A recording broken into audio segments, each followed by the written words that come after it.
மகாதேவரை சந்திக்கும் முன்பு அவர் எனக்கு சொந்தமானவர் என்று நான் நம்பிக்கை கொண்டிருந்தேன்.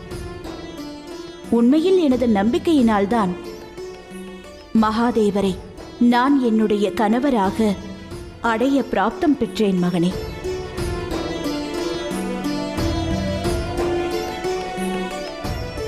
இன்று நான் மகாதேவியாவேன், மகாகாளியாவேன். இருந்த போதிலும் எனது நம்பிக்கையை நான் கைவிடவில்லை. நம்பிக்கைதான் ஒருவரின் மிகப்பெரிய சக்தியாகும் மகனே.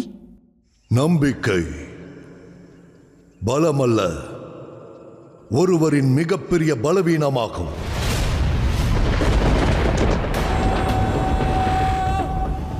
இவ்வறைக்குள் என்ன உள்ளதென்று காண வேண்டுமா? ஆகட்டும், நான் உனக்கு அனுமதி அளிக்கிறேன்.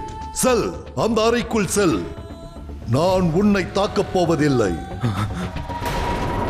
உன்னால் அந்த அறைக்குள் நுழைய முடியும் என்ற நம்பிக்கை இருந்தால் சென்று பார்.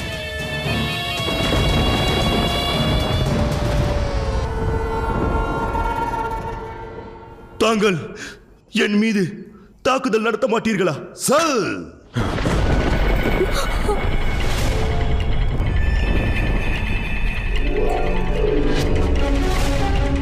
அப்படி அந்த அறைக்குள் என்னதான் இருக்கிறது? நான் பிறந்தது முதலே மகாராஜாவை அறிவேன். ஆனால் இன்று வரை மகாராஜாவை தவிர எவராலும் அந்த அறைக்குள் நுழைய முடியவில்லை.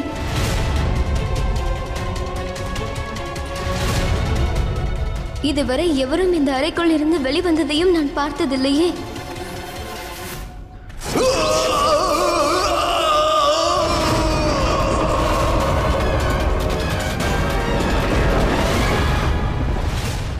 இந்த சம்பவத்தின் மூலம் உங்கள் அனைவருக்கும் ஒரு மிகப்பெரிய விஷயம் தெரிய வந்திருக்கும். பிரபஞ்சத்தின் மிகப்பெரிய பிரச்சனையே அதன் நம்பிக்கையாகும். எந்த கடவுளும் எந்த தேவர்களும் உங்களை காக்க வரப்போவதில்லை. அவர்கள் மீது நம்பிக்கை வைப்பது வீணாகும்.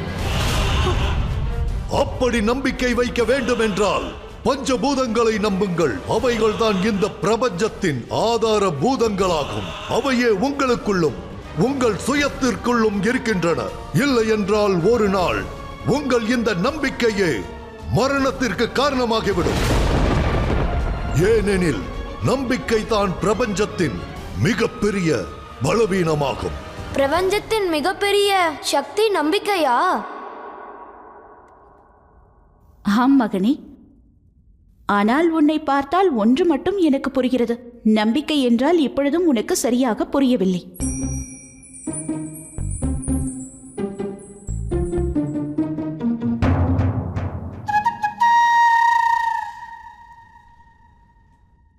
இப்பொழுது ஒன்று கூறு விநாயகா, என்னுடைய எந்த கையில் இப்பொழுது மோதகம் இருக்கிறது?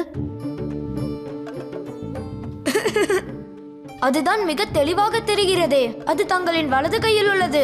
இதை எந்த ஆதாரத்தின் அடிப்படையில் கூறுகிறாய்? ஏனென்றால் கையில் இருப்பதை உண்மை என்று நீ நம்புகிறாய். நிச்சயமாக தாயே, இதுதான் உண்மை.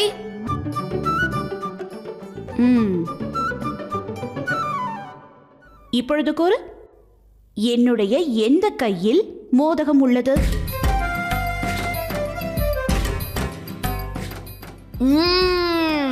நிச்சயமாக அது இடது கையில் உள்ளது. நீ உண்மையிலேயே உனக்கு தெரியும் என்பதனால் கூறுகிறாயா அல்லது நம்பிக்கையில் கூறுகிறாயா? தாயே, தாங்கள் தங்களது இரு கைகளையும் திறந்து காட்டும் வரை என்னால் தெளிவாக கூற இயலாது. ஆனால் எனக்கு நம்பிக்கை உள்ளது. மோதகம் கண்டிப்பாக உங்கள் இடது கையில் உள்ளது.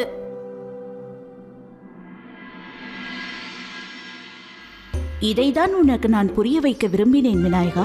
சில நேரங்களில் சில பொருட்கள் நம் கண்முன்னே இருக்காது. இருந்த போதிலும் நம்மால் அது இருப்பதையும் அதை பற்றியும் உணர முடியும். அது நம்மை மீறிய ஒரு சக்தியின் வெளிப்பாடு. அந்த சக்தியின் பெயர்தான் நம்பிக்கையாகும். நம்பிக்கை ஒருவரின் வாழ்க்கையின் மிக முக்கியமான அங்கமாகும். ஆகட்டும் தாயே, தாங்கள் எனக்கு கற்பிக்க விரும்புவதை நான் இப்பொழுது புரிந்து கொண்டேன் தாயே. உனது அன்னை உனக்கு என்ன கற்றுத் தந்திருக்கிறார் என்று அறிவாயா? இந்த பிரபஞ்சத்தின் மிகப்பெரிய சக்தி நம்பிக்கையாகும். என்னை பொறுத்தவரை என்னுடைய சக்தியே என்னுடைய மிகப்பெரிய நம்பிக்கை.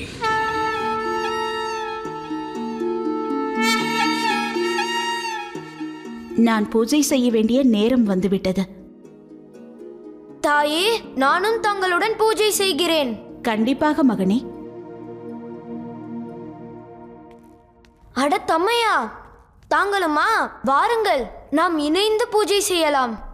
இல்லை விநாயகா, நான் இந்த பூஜையில் கலந்து கொள்ளப் போவதில்லை. நான் ஒரு வேளையின் காரணமாக கைலாயம் விட்டு செல்கிறேன். ஆகையால் தாயாரிடமும் தந்தையாரிடமும் அனுமதி கேட்க வந்துள்ளேன். அந்த வேலைக்காக நீ பூஜையை முடித்த பிறகும் செல்லலாம் கார்த்திகேயா.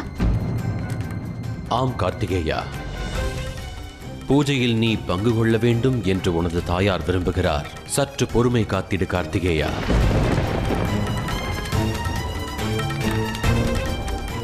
பூஜைக்காக காத்து கொண்டிருந்தால் நேரமாகிவிடும். நான் விரைவாக இங்கிருந்து புறப்பட வேண்டும். தேவயானை எனக்காக காத்துக் கொண்டிருப்பாள்.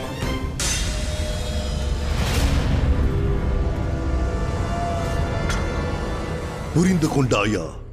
எதிர்காலத்தில் நீ இதைப் போல ஒரு முட்டாள்தனத்தை செய்து விடாதே. எந்த தேவர்களையோ எந்த கடவுளையோ நீ நம்பி ஏமாந்து விடாதே. ஏனெனில் எந்த தேவிகளோ தேவர்களோ உன்னை காக்க வரப்போவதில்லை. அதனால் உன்னுடைய வேளையில் நீ கவனமாக இருப்பது நல்லது. விரைவாக நீ சென்று கார்த்திகேயனை என் முன்னே அழைத்து வா.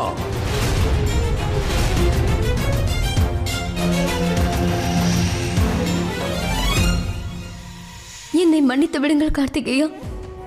என்னுடைய மனதில் உங்களுக்கு நான் அளித்திருக்கும் இடம் புனிதமானதாகும், உண்மையானதும் கூட. ஆனால் இன்று என் காரணமாக தாங்கள் இவை அனைத்தையும் அனுபவிக்கப் போகிறீர்கள். உண்மையில் என்னுடைய தந்தை யார் என்பதும் எங்கிருக்கிறார் என்பதும் அறிந்திருந்தால் நான் இதை செய்திருக்க மாட்டேன்.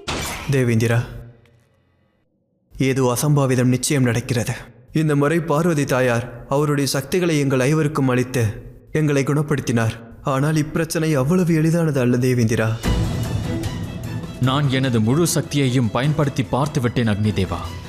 ஆனால் இந்த பிரச்சனைக்கு பின்னிருப்பவர் யார்? என்னால் அதை கண்டறியவே இயலவில்லை. நிச்சயமாக அவன் ஏதோ ஒரு வரத்தின் உதவியுடன் நம்மிடம் இருந்து அவன் யார் என்பதையும் அவனது உண்மையான நோக்கத்தையும் மறைத்து வைக்கிறான்.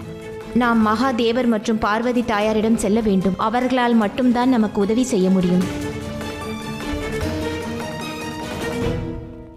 சரியாக சொன்னீர்கள் பூமாதேவி. மகாதேவர் மற்றும் பார்வதி தாயார் தங்களின் தீட்சையினால் இதனை கண்டறிந்து விடுவார்கள். ஆனால் அவர்கள் அப்படி செய்தால் அது இந்த வரத்தை அவமதிப்பது போலாகும். இது அத்தனை எளிதாக இருந்திருந்தால் மகாதேவரும் மகாகாளியும் அப்பொழுதே இதையே செய்திருப்பார்கள். பஞ்சபூதங்களாகிய உங்களுக்கு மீண்டும் சக்தியை அளித்த காரணத்திற்காக பார்வதி தாயார் தனது சக்தியை இழந்து விட்டார். அவன் யாராக இருந்தாலும் அவன் பஞ்சபூதங்களையே அழிப்பதற்கு துணிந்து விட்டான். ஆனால் நமக்கோ அவன் யார் என்பது தெரியாது. அவனது அடுத்த செயல் என்னவென்பதும் தெரியாது. மன்னிக்க வேண்டும் தாயே, நான் இப்பொழுது இங்கிருந்து விரைவாக புறப்பட வேண்டும். சற்று பொறு கார்த்திகேயா. முன்பே கூறியது போல் பூஜையை முடித்த பிறகு செல்லலாமே. இந்த பூஜை நான் இன்றே கூட முழுமையடையும் அல்லவா? ஆனால் என்னுடைய உதவி இப்பொழுது இன்னொருவருக்கு அவசியமான ஒன்றாகும். தாங்கள் ஏன் புரிந்து கொள்ள மறுக்கிறீர்கள்? நான் இப்பொழுது செல்ல வேண்டியது அவசியமாகும். கார்த்திகேயா, கார்த்திகேயா, கார்த்திகேயா, ஒன்றை மறந்து விடாதே. நீ உரையாடிக் கொண்டிருப்பது உனது தாயார் பார்வதி மட்டுமல்ல, அவள் மகா காளியும் ஆவாள். இவ்விடமிருந்து நீ செல்வதற்கு எத்தடையும் இல்லை. ஆனால் நினைவிருக்கட்டும், உன்னுடைய கர்மமும் கர்ம பலனும் என்றோ நிர்ணயிக்கப்பட்டது. உனதன்னை மறுத்த பிறகும் செல்வதையே நோக்கமாக கொண்டிருக்கிறாய். அவ்வாறெனில் உனது கர்ம பலன்களுக்கான பொறுப்பு நீயே ஆவாய் கார்த்திகேயா. மன்னித்து விடுங்கள் தாயே, நான் தங்களுடைய கட்டளையை மதிக்கவில்லை. ஆனால் நான் செல்ல வேண்டியதும் அவசியமான ஒன்றாகும்.